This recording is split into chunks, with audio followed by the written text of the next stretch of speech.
Something to do with the press or something else? Using the type. What about it? What are the rule of thumbs for the use of S's? Right. Okay, so there is a rule of thumb. So as you may have noticed, there are two different ways to write a small s. In fact, after I pull this next impression here, I'm going to get out my official slate, or should I call it my official flate? Get it? Flate instead of slate. See, the joke is one of the S's is similar, although not identical to an F.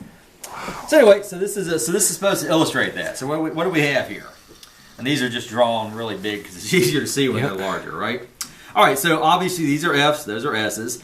Now, what confuses our modern guess is that unlike the other letters, the S, there's two versions of the small ones. So there's a capital S, sure, two small S's. And of course, this is showing the different styles, Roman, italic, cursive.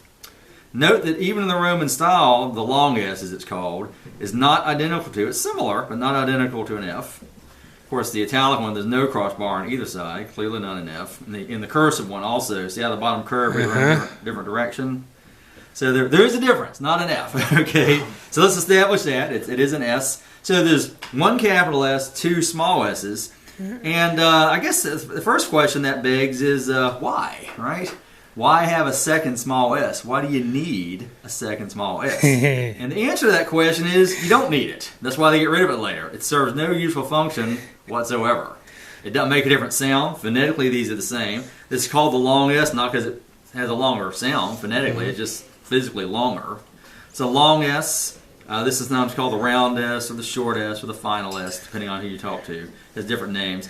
So you really don't need both, so that's why they eventually will dump the long s. But while they're in use, this is the rule. We were talking about the rule of thumb earlier. This is the rule. Here's our sample word. That's the rule. That's how the two s are used. So why do printers, at least, call this s, prefer to call this s, which others call the short s or the round s?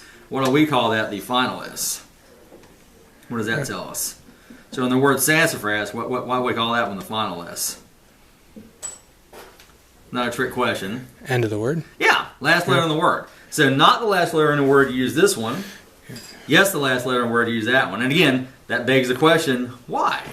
Once again, the answer is no particular reason. I mean, we don't need a second S, let alone that rule. The reason we're using the second S, and we have this rule, is when printing is invented in the mid-15th century, that's what they were doing in handwriting.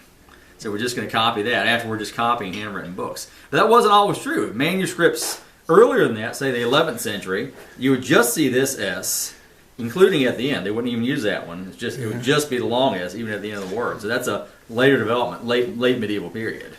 And of course, again, printers are going to copy that. Now, the reason you guys don't recognize it is because by the end of the 18th century, they're starting to substitute this one, so almost like a complete vanquish one. Now, you start seeing it, and then it starts just being this one. They start getting rid of this one by the late 1700s, by the early 1800s.